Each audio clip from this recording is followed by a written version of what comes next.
Hello everyone, welcome back to my channel. সকাল সকাল ready হয়ে বেরিয়ে পড়লাম কোর্টের উদ্দেশ্যে। আর আজ না সকালবেলা শ্যাম্পু করে বেরিয়েছিলাম। এই ঠান্ডায় শ্যাম্পু করাটা বিগ টাস্ক। যাই হোক, কোর্টে গিয়ে কাজ সেরে নিলাম, তারপরে লাঞ্চ করে নিয়েছিলাম।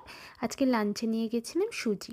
তারপরে আরও কিছু স্টাডি করার ছিল, তো সেগুলো করছিলাম। তারপরে চেম্বার থেকে বেরিয়ে পড়লাম বাড়ির উদ্দেশ্যে।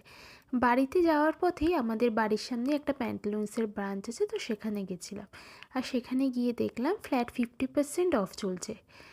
তো যথারীতি শপিং করতে কে না ভালোবাসে, আর আমি তো ভীষণ ভালোবাসি। আর প্যান্টালুন্সের কালেকশানগুলো এত ভালো ছিল যে নিজেকেও রেসিস্ট করতে পারিনি। তো অনেক কিছুই কিনে নিয়েছিলাম সেদিনকে। তারপরে ইচ্ছা করলো যে বাড়িতে গিয়ে চা বানিয়ে না খেয়ে বরঞ্চ চাটা বাইরে থেকেই খেয়ে যাই। সামনে চায়ের সেরকম ভালো দোকান ছিল না, বাট ডোয়াজোলা একটা ছিল ঠিক প্যান্টালুন্সের পাশে। তো সেখানে চলে গেলাম আর একটা কফি অর্ডার করে দিয়েছিলাম। আর খিদেও তো বেশ পেয়েছিল, তাই কফির সাথে অর্ডার করে দিয়েছিলাম মেক্সিকান ভেজ রোল।